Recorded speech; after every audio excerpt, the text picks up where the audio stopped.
প্রিয় দর্শক, আপনারা যে যেখানে আছেন সকলকে প্রীতি ও শুভেচ্ছা জানিয়ে আমি নিউ ইয়র্ক থেকে রতন তালুকদার লাইভ শুরু করছি। আজকের প্রসঙ্গটি আপনারা জানেন, বাংলাদেশের ক্রিকেট টিমের স্টার, আমাদের গর্ব মুস্তাফিজুর রহমানকে নিয়ে বেশ তোলফাড়। কারণ আইপিএল এ তিনি খেলবেন, সেটাই সিদ্ধান্ত হয়েছিল, বা তিনি সেই খেলার প্রস্তুতিও নিচ্ছিলেন। কিন্তু এ নিয়েই শুরু হয়েছে এক ধরনের রাজনীতি। খেলা নিয়ে রাজনীতি কাম্য নয়, এটা সকলেই বলে, সব দেশেই বলে। কিন্তু বাস্তবতা, খেলা নিয়েও রাজনীতি হয়, এবং সেটা নতুন নয়, অনেক আগে থেকেই খেলা নিয়ে রাজনীতি চলে। আমি একটু ভূমিকাটা অন্যরকম ভাবে দিতে চাই। সেটা হলো যে খেলা নিয়ে রাজনীতি কিন্তু অনেক আগে থেকেই শুরু। তখন পৃথিবীর দুটি বৃহৎ শক্তি, তৎকালীন সোভিয়েত ইউনিয়ন এবং মার্কিন যুক্তরাষ্ট্র, তারা নিয়ে কিন্তু খেলা নিয়ে অনেক রাজনীতি হয়েছে। আপনাদেরকে বলি, 80-র দশকে মস্কো অলিম্পিক আমেরিকা বর্জন করেছিল।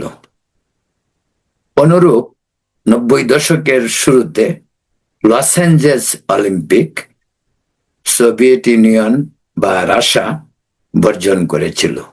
তো এরকম ভাবে রাজনীতির শিকার খেলাধুলার অঙ্গন, সেটা নতুন নয়। বিশেষ করে খেলা নিয়ে আমাদের উপমহাদেশেও অনেক রাজনীতি হয়। চিরশত্রু পাকিস্তান এবং ভারত, তাদের মাঝে তো অহরহ আমরা বিষয়গুলো দেখতে চাই। এবং ইন্ডিয়ান টিম অনেক সময় পাকিস্তান যায় না। এখন দীর্ঘদিন যাবতই তাদের মাঝে আরো ভয়াবহ বৈরিতা। পাকিস্তানও আসে না, ভারত যায় না, এরকম চলে। অনেক সময় পাকিস্তান এবং ভারতের খেলাগুলি পার্শ্ববর্তী মধ্যপ্রাচ্যের দুবাইয়ে হয়, শারজায় হয়, এই সমস্ত ঘটনা চলতে থাকে। তো এই জন্যই বলছিলাম যে খেলা কখনোই রাজনীতির হাতিয়ার হওয়া উচিত নয়। সংস্কৃতি, খেলা, ধর্ম, সব রাজনীতি থেকে দূরে থাকলে মানুষের যে সৌহার্দ্য, মানুষের যে সম্প্রীতি, মানুষের মাঝে যে যোগাযোগ, কমিউনিকেশন, লিঙ্ক, যেভাবেই বলুন, সেটা খুব সুদৃঢ় হয়। রাজনীতির শেষ কথা বলতে কিছু নেই। রাজনীতি আবার আজকে যেমন আছে, কালকে অন্যরকম হইতে পারে, এটাই রাজনীতি। রাজার নীতি রাজনীতি, রাষ্ট্রের নীতি রাজনীতি, তার সঙ্গে দেশের আবেগ থাকবে। কিন্তু খেলাধুলা, সংস্কৃতি, শিক্ষা, এসব থেকে রাজনীতি যত দূরে থাকবে, ততই দেশ, জাতি এবং বিশ্ববাসীর জন্যই মঙ্গলজনক। তো আমাদের এই ভারতের আইপিএল নিয়ে আপনাদেরকে বলি যে আইপিএল ভারতের নিজস্ব গেম। প্রতিটি রাজ্যের টিম, তারা আইপিএল খেলে। এটি একটি বড় ইভেন্ট। ক্রিকেট জগতের ডোমেস্টিক যে খেলাধুলার জগৎ, সেখানে আইপিএল একটি গুরুত্বপূর্ণ ভূমিকা রাখে। এবং সেই আইপিএল এ ভারতের বিভিন্ন দেশের সেরা প্লেয়ারদেরকে আইপিএল এর ভারতের বিভিন্ন রাজ্যের যে টিম, তারা হায়ার করে তাদেরকে। এবং সেটার সিস্টেমটাও অন্যরকম। সেটা এক ধরনের অকশনের মাধ্যমে হয়। অকশন অর্থাৎ নিলামের মাধ্যমে হয়। প্রতি বছরেই সেটা হয়। Australian player, south African player, শ্রীলঙ্কার প্লেয়ার, বাংলাদেশের প্লেয়ার বা ইংল্যান্ড, ব্রিটেন, হোয়াটএভার, সব জায়গার প্লেয়াররাই কিন্তু আইপিএল এ খেলতে আসে। কেউ খেলতে যায় মুম্বাই, কেউ খেলতে আসে কলকাতা, কেউ কোনো টিমে জয়েন করে রাজস্থানে, কেউ পাঞ্জাবে, কেউ এরকম ভাবে বিভিন্ন ভারতের প্রতিটি স্টেট থেকেই আইপিএল এর টিম রয়েছে। এবং এই আইপিএল এর টিম কিন্তু ব্যক্তিগতভাবেও রয়েছে, যেমন শাহরুখ খানেরই রয়েছে, যদিও তিনি সেটাকে ফ্র্যাঞ্চাইজ হিসাবে, তার একটা কোম্পানি, যেটা তিনি নিজেও হয়তো অনেক সময় সেখানে প্রভাব খাটান না, কাকে নেওয়া হবে কাকে নেওয়া হবে না। যেমন শাহরুখ খানের যে KKR যে প্রতিষ্ঠান, যে ফ্র্যাঞ্চাইজ, সেটি কিন্তু শাহরুখ খান মালিক, কিন্তু সেখানে কিন্তু যে কর্মকর্তারা যারা কাজ করে তারা কিন্তু নিয়োগপ্রাপ্ত, এবং তাদের উপরে শাহরুখ খানের দায়িত্ব দেয়া যে কাকে নেবে, কাকে হায়ার করবে, কাকে বাদ দিবে, সেটা সম্পূর্ণ স্বাধীনভাবে কাজ করে সেই কোম্পানির লোকজন। সেই জন্য বলছিলাম যে শাহরুখ খান হয়তো অনেক খবরেই রাখেন না, কারণ এটা টোটালি তার বিজনেস, এটা ধরা যেতে পারে তার একটা কোম্পানি। তো যে বলছিলাম আইপিএলটা এরকমই, ভারতের ডোমেস্টিক, এটা ভারতের আভ্যন্তরীণ গেম। তারা বিভিন্ন দেশের ভালো ভালো প্লেয়ারদেরকে হায়ার করে নিয়ে আসে, এটাই নিয়ম। আজ থেকে 3-4 সপ্তাহ আগে সম্ভবত দুবাইয়ে এই আইপিএল এর যে বিদেশি প্লেয়ারদেরকে যে হায়ার করবে সেটার জন্য সেখানে কিন্তু অকশন হয়েছে। অকশন মানে নিলাম, এবং সেখানে ডাক পড়েছে কে কত টাকায় কার কাছে কোন কোম্পানির কাছে বিক্রি হবে, সেটা সেখানে নির্ধারণ হয়েছে। সম্ভবত সোফার আমি যতটুকু জানি বাংলাদেশ থেকে বোধহয় 8-9 জন খেলোয়াড়, আমাদের যারা ভালো ভালো খেলোয়াড়, তারা তারা ভারতের আইপিএল এ খেলতে ইচ্ছা পোষণ করেছে এবং সেখানে তাদের নামও লিখিয়েছে, এবং তারা ওই নিলামেও ছিল।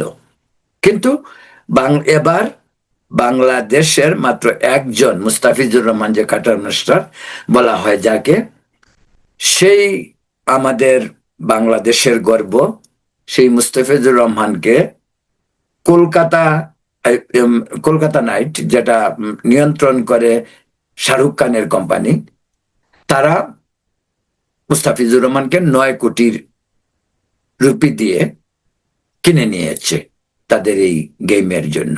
এখানে একটি কথা বলে রাখি, সে গেম যখন তারা বাইরে গিয়ে খেলবে, কিন্তু বাংলাদেশের যে নিয়ম সেগুলো তাদেরকে মানতে হবে।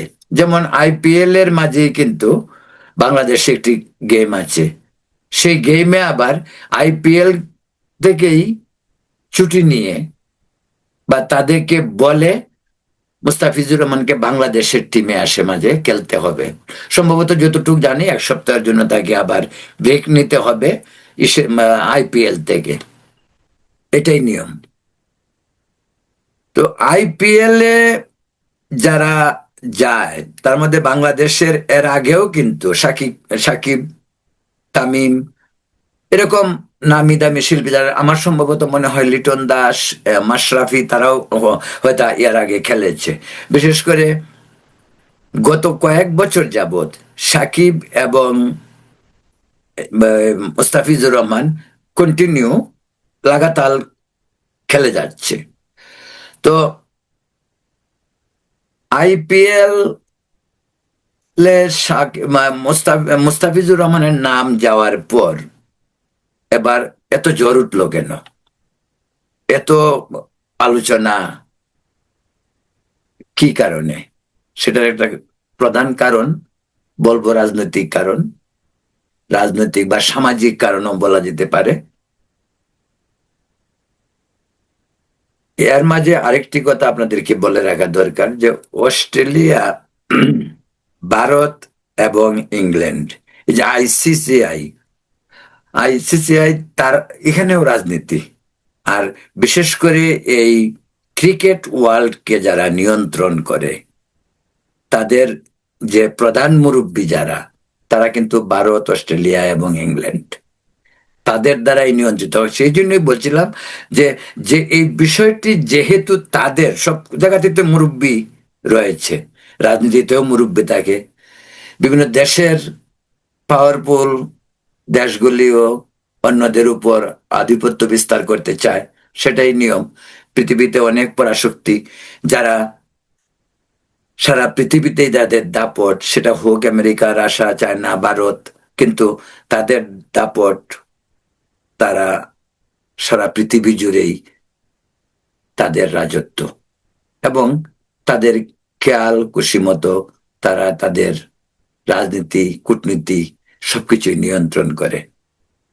এই যে এই সপ্তাহে ঘটে গেল, ভেনেজুয়েলা থেকে প্রেসিডেন্ট নিকোলাস মাদুরোকে তার বেডরুম থেকে, বলতে গেলে তার শোবার ঘর থেকে তার ধরে নিয়ে আনা হয়েছে। পক্ষে বিপক্ষে অনেক কথা, আমেরিকা বলছে এক কথা, কিন্তু ব্যক্তিগতভাবে আমি যেটা পার্সোনালি মনে করি, সেটা আমি মনে করি যে এটা এক ধরনের আগ্রাসী নীতি, এবং সেটা কোনো অবস্থাতেই একটি দেশের প্রেসিডেন্ট হোক, প্রধানমন্ত্রী হোক, রাজনৈতিক নেতা হোক, তাকে তার দেশ থেকে ধরে আনা, সেটা কোনো অবস্থাতেই সমর্থনযোগ্য নয়। আমি ব্যক্তিগতভাবে সেটা সমর্থন করি না। যাই হোক, বলছিলাম স্পোর্টসের কথা। আমি কিন্তু স্পোর্টস নিয়ে খুবই বেশি যে আমার কৌতূহল তা নয়। সাধারণত আমি আপনাদের সাথে কথা বলি রাজনীতি, সমাজনীতি এবং পারিপার্শ্বিক বিভিন্ন ইস্যু নিয়ে। স্পোর্টস নিয়ে কথা বলা বা খেলাধুলা নিয়ে কথা বলা মানুষ আমি নই। যেহেতু বাংলাদেশের বর্তমান প্রেক্ষাপটে এই আইপিএল নিয়ে মুস্তাফিজুর রহমানকে নিয়ে ব্যাপকভাবে আলোচনা হচ্ছে, সেই জন্যই এই নিয়ে একটু কথা বলতে চাই, একটি এপিসোড তৈরি করার ইচ্ছা পোষণ করি। প্রিয় দর্শক, বলছিলাম যে আমাদের দেশে বিষয়টাকে এমন ভাবে ধরা যায় কিনা, 5 আগস্টের রাজনৈতিক পট পরিবর্তনের পর, সরকার পরিবর্তনের পর আমাদের দেশে এটা তো কানা, অন্ধ, মানে যে কোনো মানুষ, শিক্ষিত, অশিক্ষিত, অর্ধশিক্ষিত নির্বিশেষে সকলেই জানে গত 17 বছর ভারতের সঙ্গে যে আমাদের সম্পর্ক, আর গত 1.5 বছরে আমাদের যে ভারতের সঙ্গে সম্পর্ক, তার বিস্তর ফারাক। বলা যেতে পারে ডে অ্যান্ড নাইট, রাতের আধার এবং দিনের আলোর মতোই বিষয়টি পরিষ্কার, সবাই বুঝে। এটা কেন হয়? রাজনৈতিক কারণ। আওয়ামী লীগ সরকারের 17 বছরের শাসনে আওয়ামী লীগের নীতি বা সরকারের পলিসি এক ধরনের, আজকে ডক্টর ইউনূসের নেতৃত্বে অন্তর্বর্তীকালীন সরকারের পলিসি অন্যরকম হইতেই পারে। রাজনৈতিক পলিসি, ভিন্ন গ্রুপ, ভিন্ন রাজনৈতিক দল ভিন্ন রকম হবে, সেটাই স্বাভাবিক। যে বিষয়টি আমাদের সবচেয়ে বেশি মানে কাম্য ছিল না, আমার কাছে খুব অনভিপ্রেত মনে হয়, যে গায়ে পড়ে ঝগড়া করার একটি মানসিকতা থেকেই এবং প্রচন্ডভাবে ভারত বিরোধিতা যুগ যুগ ধরে আমাদের মননে, জীবনে, মানসিকতায় আমরা ভারত বিরোধিতাকে লালন পালন করে আসছি। এর প্রতিকার আমরা কোনোদিন করিনি, রাজনৈতিক দলগুলিও কোনোদিন করেনি।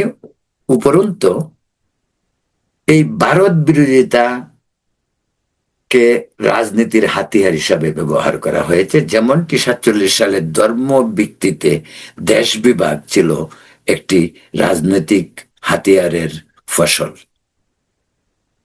দেশ বিভাগ হয়েছিল দ্বিজাতিত্বের ভিত্তিতে, কিন্তু দেখা গেল সেই পাকিস্তানেও হিন্দু রয়ে গেল, ভারতেও মুসলিম রয়ে গেল, বাংলাদেশেও হিন্দু রয়ে গেল।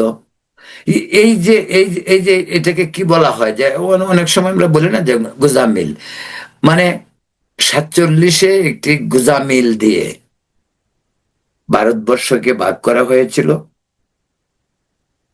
আর তার এই যে প্রায়শ্চিত্ত, অন্তত ধর্মের পরিচয়ে হিন্দু এবং মুসলিম দুই সম্প্রদায়ই ভোগ করছে, সেটা হোক পাকিস্তানে, হোক ভারতে, হোক বাংলাদেশে। সেটা রাজনীতির, উপমহাদেশের রাজনীতির সবচেয়ে বড় আত্মঘাতী এবং জাতির জন্য সবচেয়ে বড় বিপর্যয়।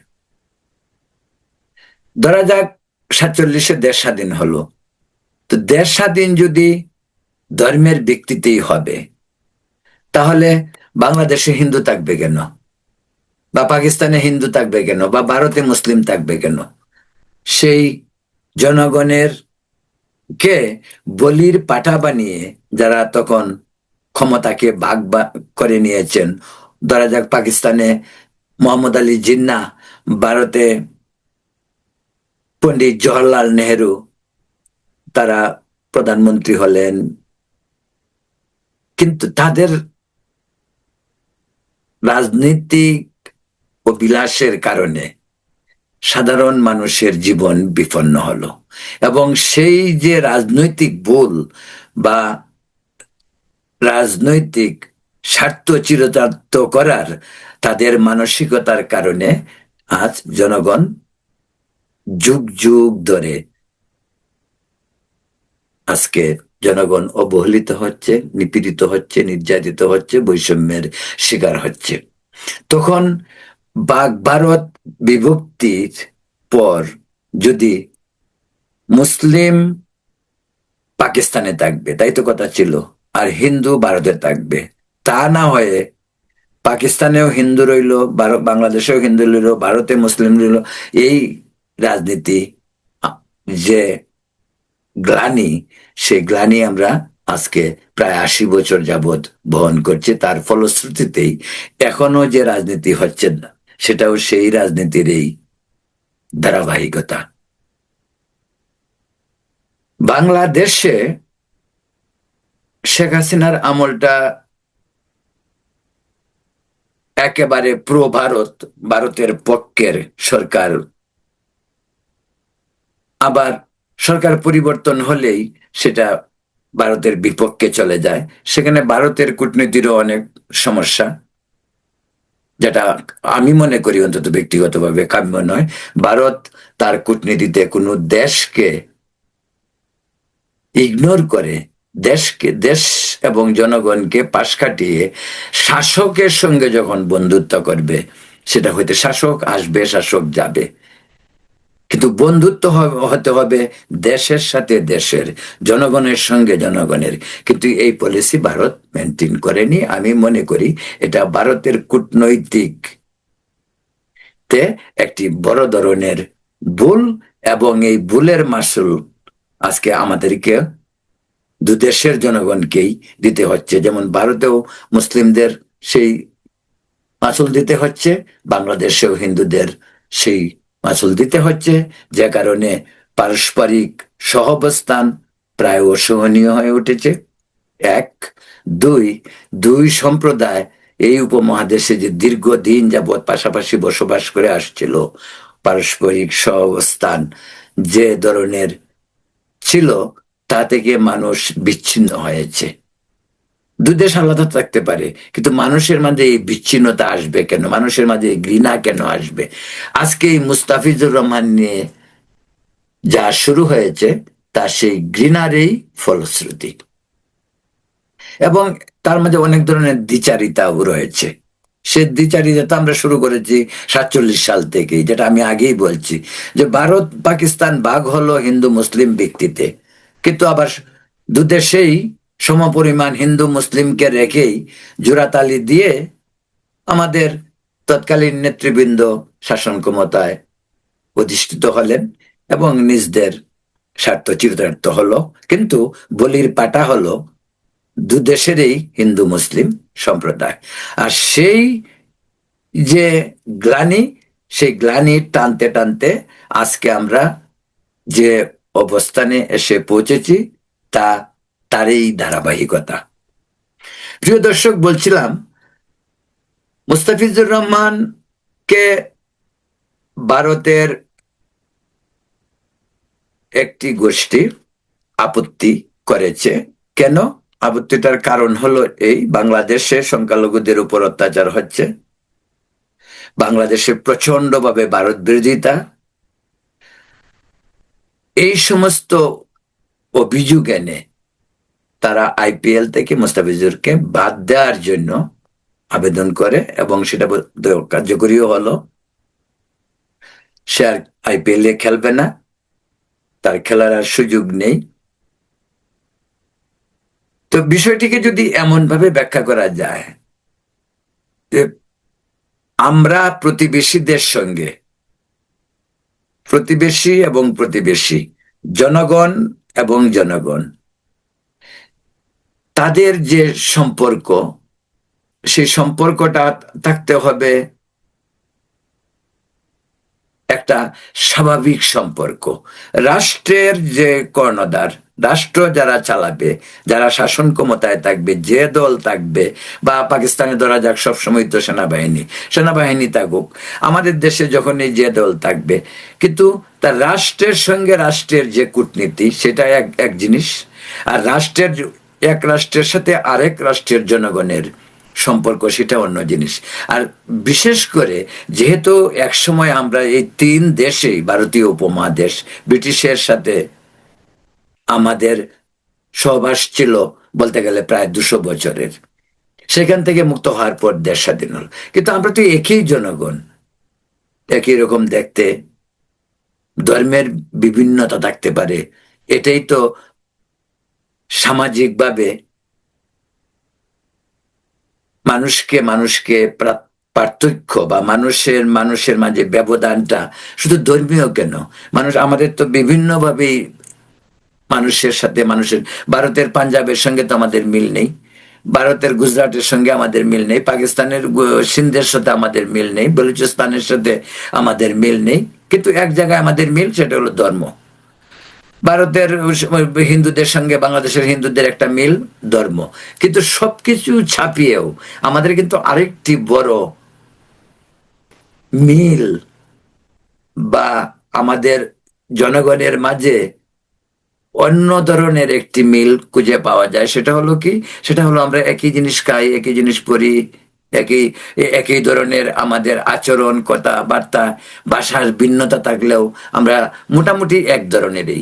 বিশেষ করে আমাদের বাংলাদেশের এবং পশ্চিমবঙ্গ, ভারতের পশ্চিমবঙ্গ রাজ্যের, আমাদের ভাষা বাংলা, আমরা একই রকম ড্রেস পরি, একই রকম আমাদের খাবার দাবার, একই রকম আমাদের কথাবার্তা, একই ভাষায় আমরা কথা বলি।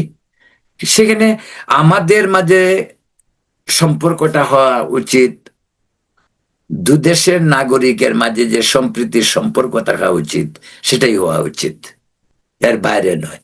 কিন্তু বাংলাদেশে বসে আমি যদি কন্টিনিউ, লাগাতার ভারতের বিরোধিতা করতে থাকি, সেটা যে কারণেই হোক, সেটা কোথার দরকার নেই, তাহলে ভারত আমাদেরকে আদর করবে? বা আমরা আমরা ভারত যদি আমাদের লাগাতার সমালোচনা করে, আমাদেরকে গালি দেয়, বা আমাদেরকে দেখতে পারে না, এবং অনেক ধরনের অঙ্গভঙ্গ, যেগুলিকে বলা যায় যে এই সমস্ত বিষয় আপত্তিকর, শুধু আপত্তিকরই না, অনেক সময় সেই সময় বিব্রত করো, এই সমস্ত জিনিসগুলি হয়। তো ভারত যদি আমাদের সঙ্গে এরকম আচরণ করে, আমরা কি ভারতকে পছন্দ করব? নিশ্চয়ই নয়, নিশ্চয়ই আমরা করব না। আমাদেরকে যদি গালিগালাজ করে, আমরা কি এটা পছন্দ করব? করব না। একবার মনে আছে কিনা আপনাদের, অমিত শাহ আমাদেরকে বলেছিল কি জানি, বাঙালি উই পোকা, আমরা কি সমর্থন করব?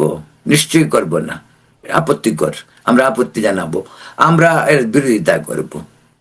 কিন্তু কথায় কথায় সবকিছুতেই ভারত দুষ করে ফেলছে, বা ভারতীয়রা বলবে বাংলাদেশ সবকিছুতেই দুষ করে ফেলছে, এই বিষয়টি চলতে দেয়া যায় না। বা এইগুলি দুই সম্প্রদায়, দুই দেশের জনগণের মাঝে বিস্তর ফারাক তৈরি করে।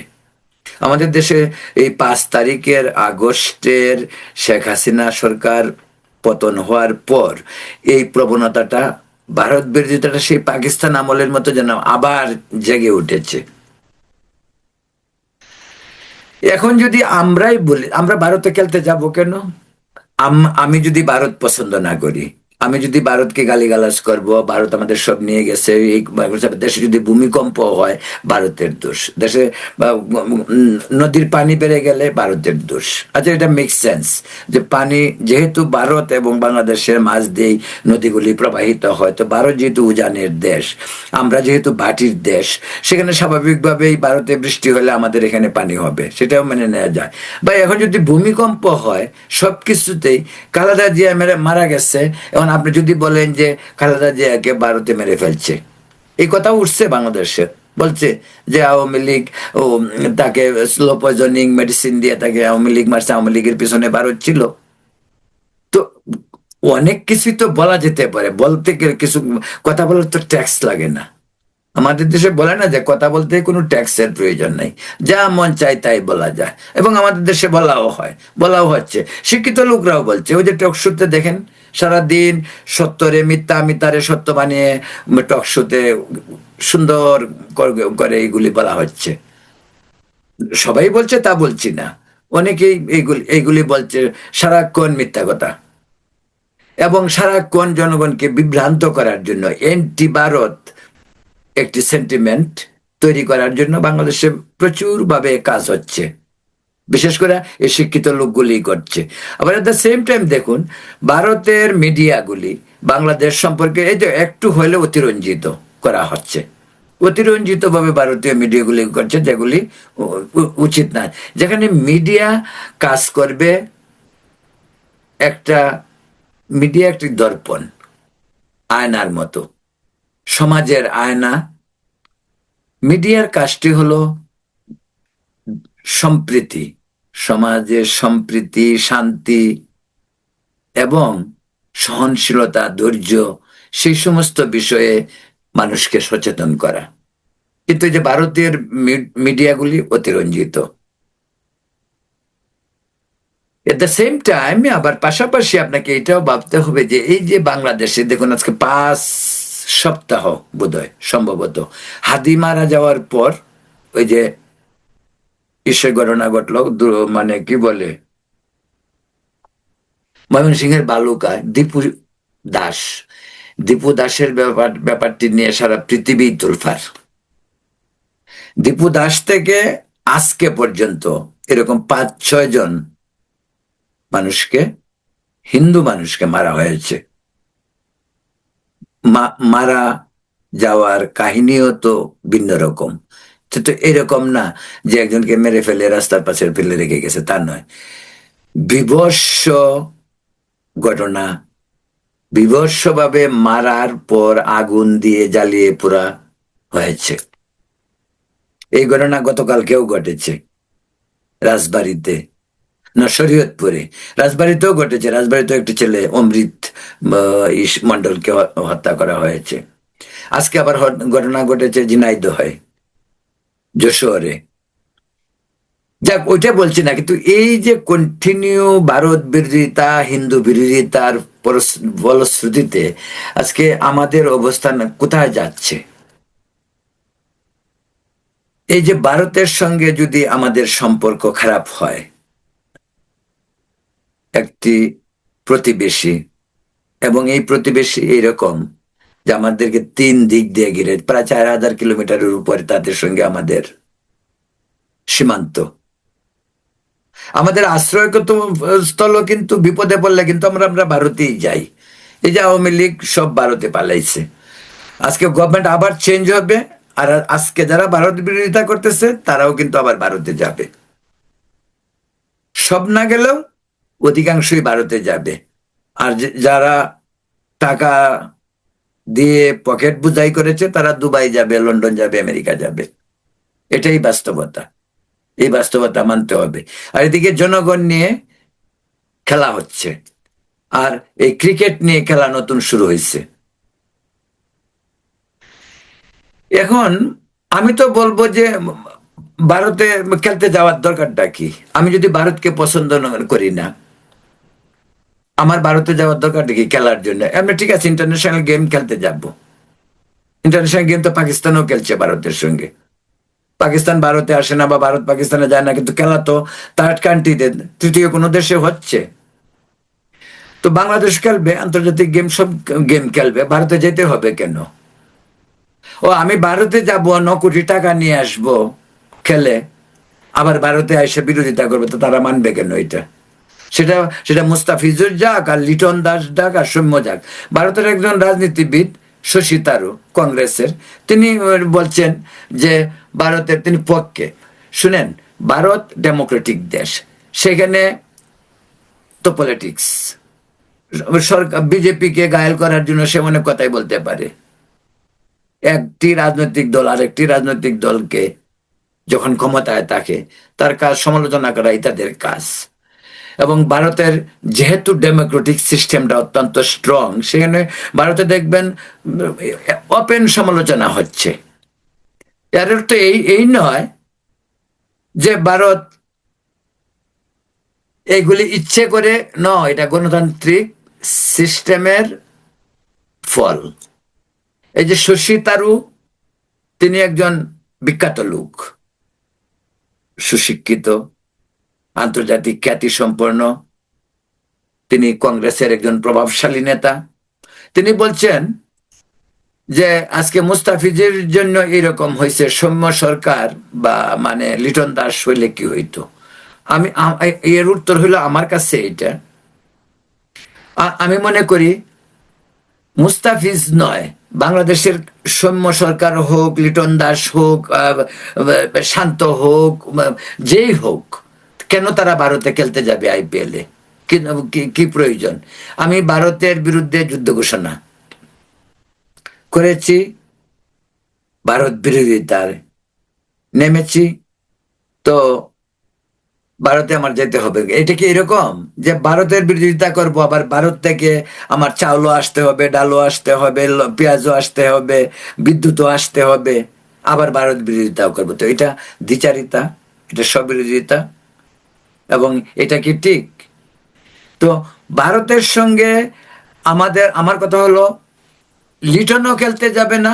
লিটন হিন্দু, আমি তো লিটনকে হিন্দু লিটন দেখবো না।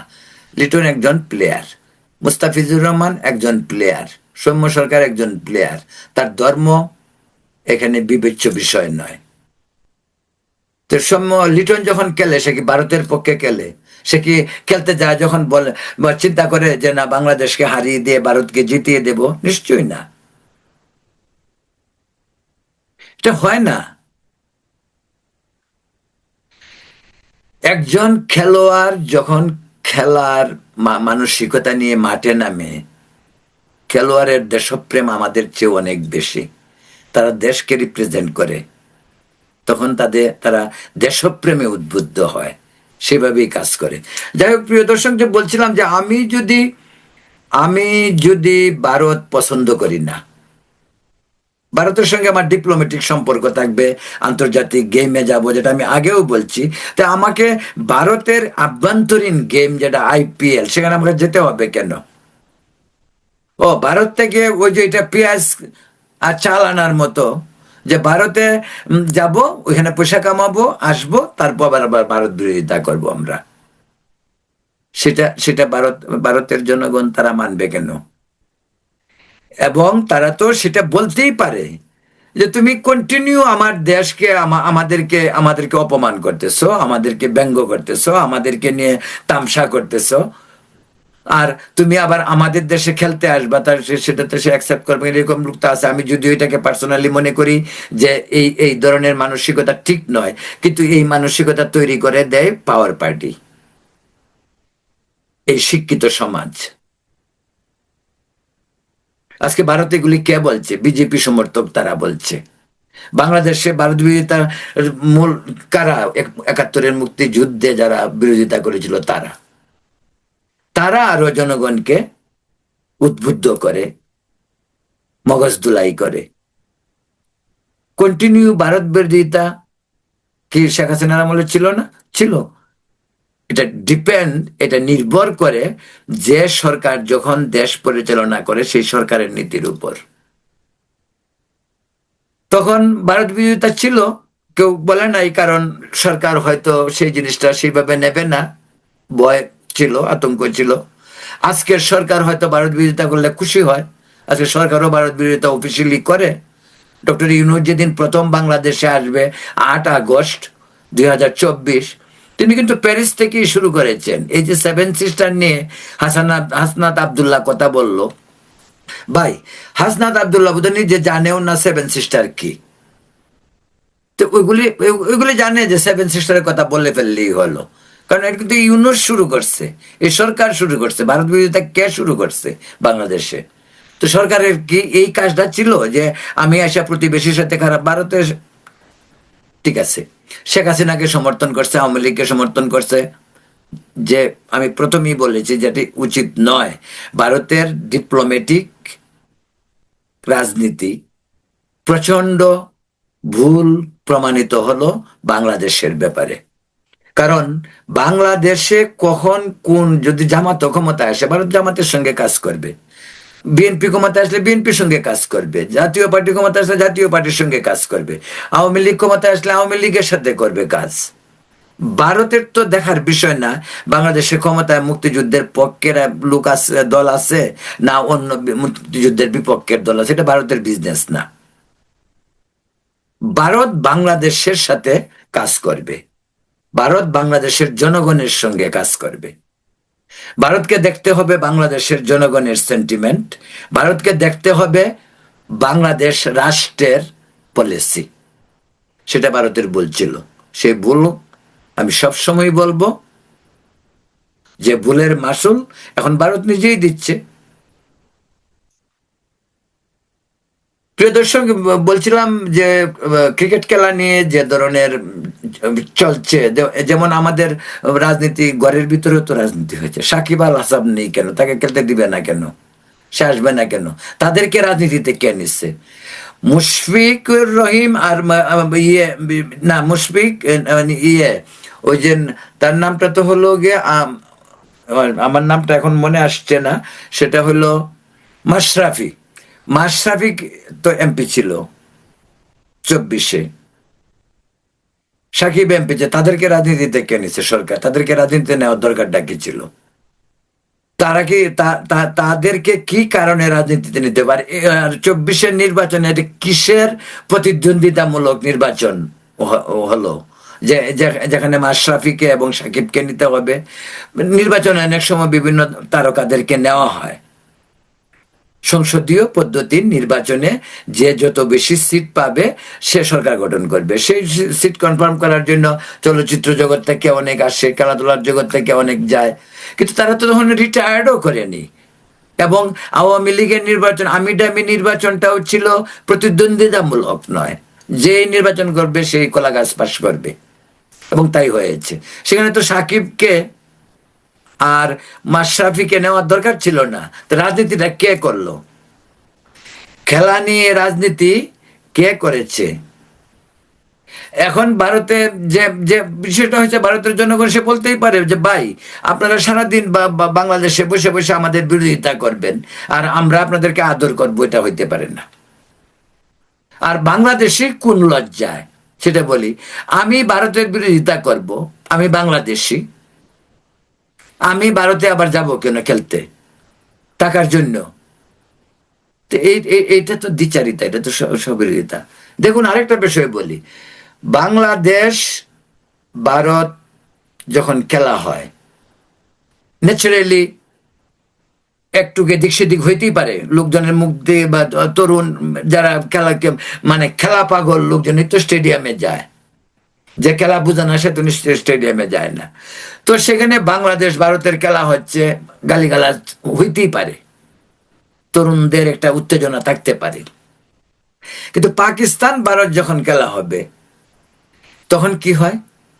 তো শুনে কই পাকিস্তান, তারে আমরা সাপোর্ট করি, পাকিস্তান জিন্দাবাদ, পাকিস্তানের ফ্ল্যাগ নিয়েও পর্যন্ত যায়।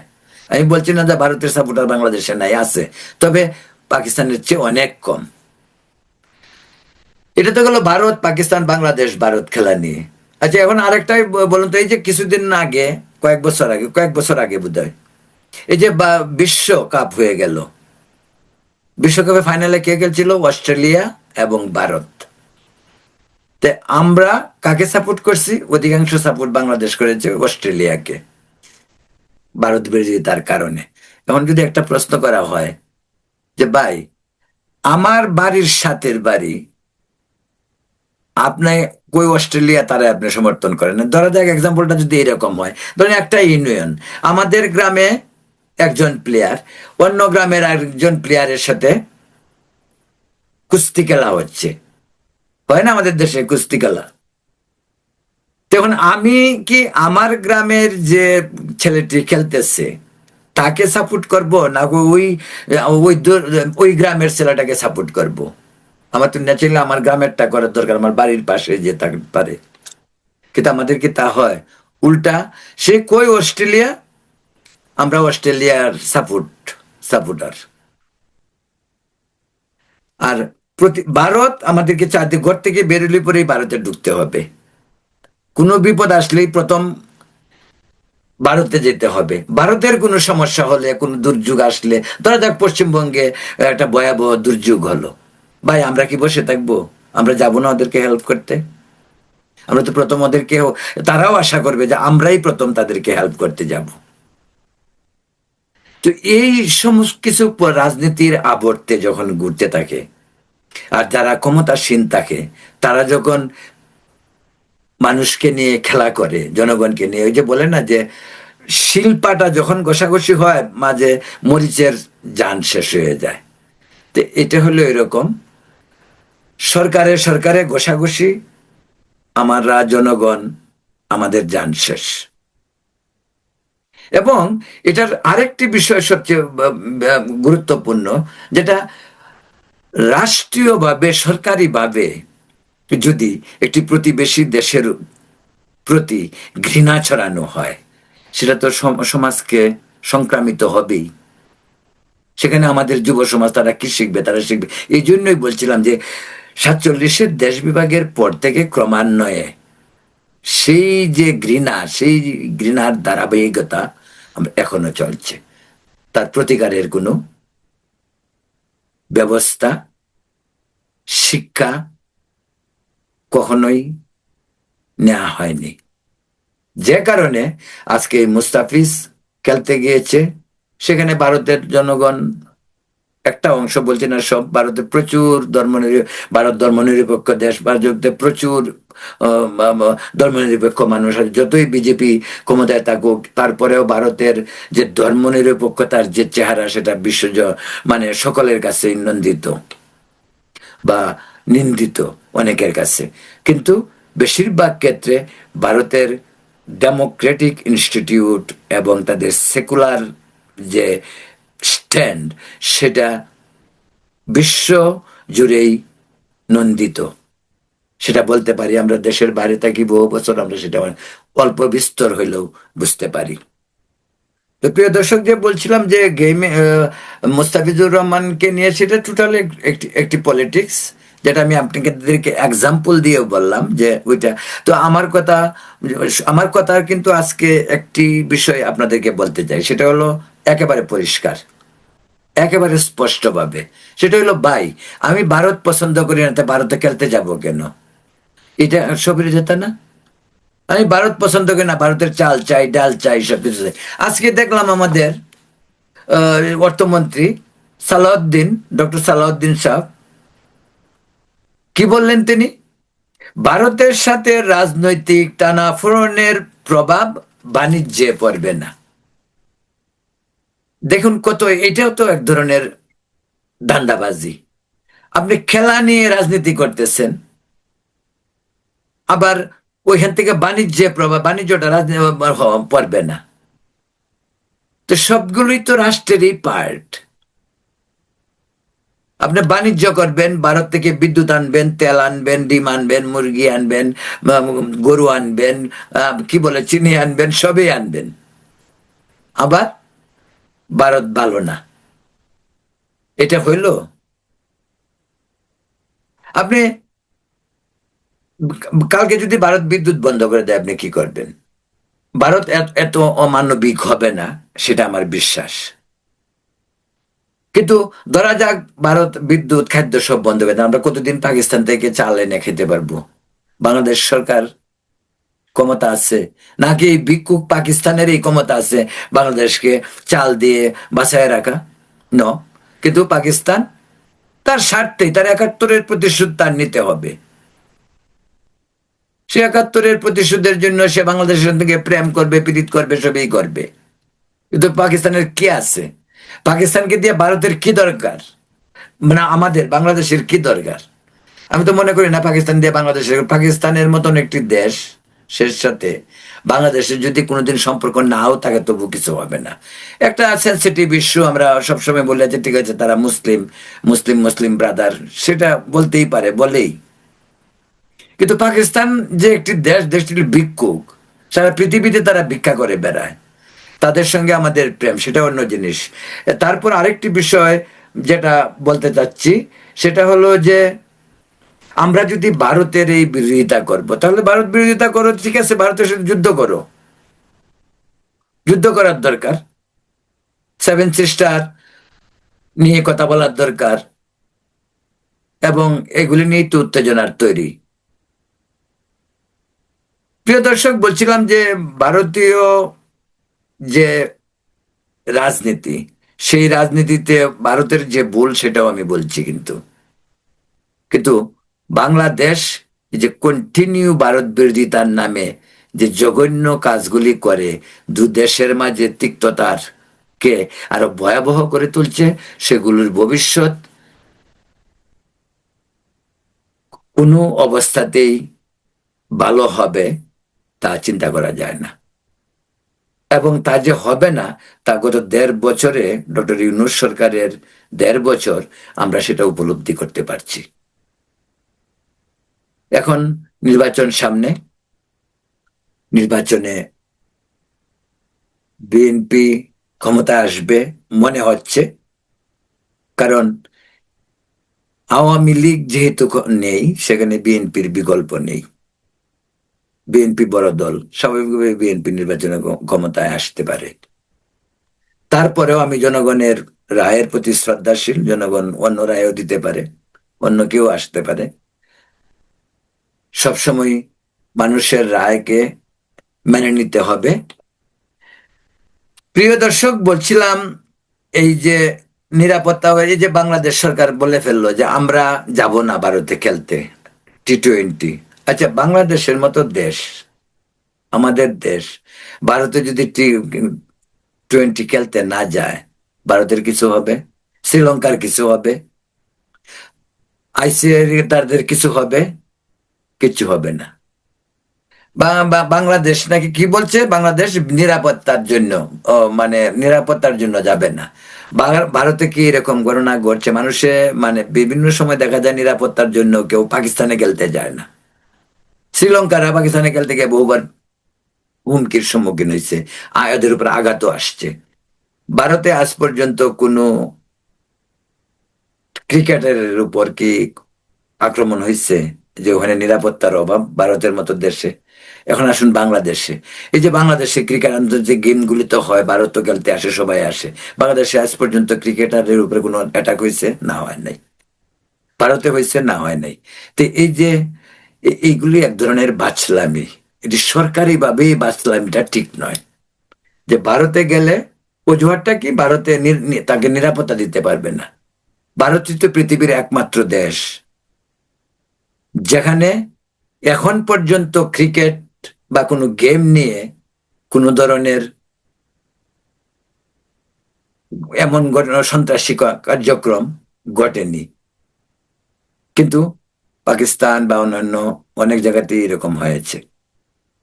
যাই হোক, বাংলাদেশ গভর্নমেন্ট আশা করি ব্যাপারটা বুঝতে যাবে। বাংলাদেশের যে ক্রিকেট বোর্ড আছে তারা হয়তো বিষয়টি চিন্তা ভাবনা করবে।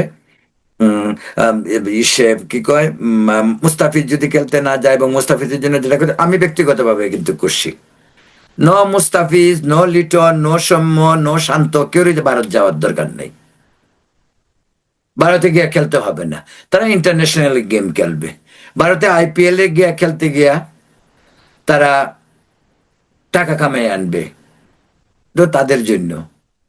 আবার দেশে আইসা পরে ভারত বিরোধিতা করবে, তো এটা ভারতের জনগণ মেনে নিবে কেন? Make sense? আমাদেরকে যদি ভারতে গালিগালাজ করে বাংলাদেশকে, আমরা কি ভারতকে আদর করব নাকি? প্রশ্ন ওঠে না।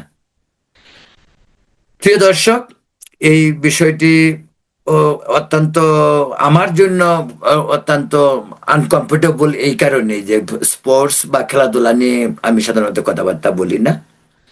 খেলাধুলা তেমন আমি বুঝিও না। যাক, আপনারা ভালো থাকুন, সুস্থ থাকুন। এখন এ পর্যন্তই। পরবর্তীতে কালকে অন্য কোনো ভিডিও নিয়ে আবার আপনাদের সাথে কথা বলবো। শুভরাত্রি।